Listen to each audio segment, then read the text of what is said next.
নজর রাখবে বা জেলার খবরের দিকে। সন্দেশখালীর সমবায় নির্বাচনে বিজেপির ভরাডুবি। হাটগাছা সমবায় নির্বাচনে সবুজ ঝড়। ৯টির মধ্যে একটিও আসন জিতল না কিন্তু বিজেপি। সবকটি আসনে জিতে সমবায় দখল নিল তৃণমূল কংগ্রেস। আরো বিস্তারিত বিষয়ে জানাবেন, ফোন লাইনের সঙ্গে রয়েছেন প্রতিনিধি সঞ্জিত চক্রবর্তী। সঞ্জিত, দেখো 2024 লোকসভা নির্বাচনে কিন্তু এই বিধানসভা অর্থাৎ সন্দেশখালী বিধানসভায় কিন্তু 8,400 ভোটের তৃণমূল কংগ্রেস পিছিয়ে রয়েছে। তারপরে একে একে যে রেখা অর্থাৎ সেখানে বিজেপি নেত্রী প্রতিবাদী রেখা পাত্র তার ছায়ার সঙ্গে একে একে তৃণমূলে যোগদান করেছেন। কিন্তু সম্প্রতিকালের যে সন্দেশখালীর যে রাজনৈতিক প্রেক্ষাপট সেটা কিন্তু ধীরে ধীরে কিন্তু আস্তে আস্তে বিজেপির কোনো একটা জায়গাতে পায়ের তলাতে মালিশ হচ্ছে। তার আগে কিন্তু এই সমবায় কৃষি সমবায় নির্বাচন অর্থাৎ সন্দেশখালী 2 নম্বর ব্লক যে কোল্লা হাটগাছা নির্বাচন ছিল 6টি মোট 9টি আসনে কিন্তু তৃণমূল কংগ্রেস জিতেছে, সেখানে বিজেপি শূন্য এবং বিরোধীরা কোনো দাঁত বসাতে পারেনি। ইতিমধ্যে ব্লক সভাপতি সহকারী যেসব নেতৃত্ব ছিল তারা দাবি করেছেন বারবার সন্দেশখালী নির্বাচন লোকসভা ভোটে যেভাবে প্রেক্ষাপট তৈরি হয়েছিল তাতে সন্দেশখালীর মানুষ কিন্তু ভুল বুঝতে পেরেছে, বুঝেই আবার শাসকদলের এটা পাওয়া যাচ্ছে।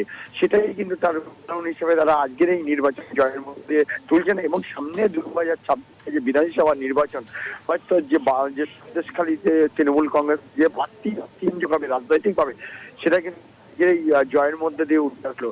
আজকে 9টি প্রার্থীকে তারা যে হয়েছে তাদের বিশেষ করে সবুজ খেলে এবং মিষ্টি মুখের মধ্যে দিয়ে তারা মিছিল করেছে সন্দেশখালীর মাটিতে, তার রেখার সেই মাটিতে মিছিল করেছে। পাশাপাশি এই জয়টাকে কিন্তু বিরোধীরা অর্থাৎ বিজেপি নেতৃত্ব খুব ভালোভাবে দেখছে না, যে বিশেষ করে তারা জানছে যেহেতু সমবায় নির্বাচন নিয়ে বিধানসভা নির্বাচনের সঙ্গে তার তুলনা হয় না, যার কারণে কিন্তু তারা বলছেন দু একটা সমবায় নির্বাচনের দিয়ে কিন্তু তারতম্য বিশাল করা যাবে না। হয়তো আগামী 26 বিধানসভা নির্বাচনের যে সন্দেশখালী যে বিজেপি যে তাদের শেষ নির্বাচনের যে একটা জায়গা করতে চাইছে তারা একবার মনে করিয়ে দিয়েছেন। কিন্তু শাসক দলের নেতারা বারবার যেটা দাবি করেছিল যে এই জয়ের মধ্যে দিয়ে যে 26 বিধানসভা নির্বাচনের সন্দেশখালী যে পুনরুদ্ধার তা আসনটি তারা জিতবে, পুনরায় তারা ওখান থেকে একটি আসন শাসক মুখ্যমন্ত্রী মমতা বন্দ্যোপাধ্যায় উপহার দেবে।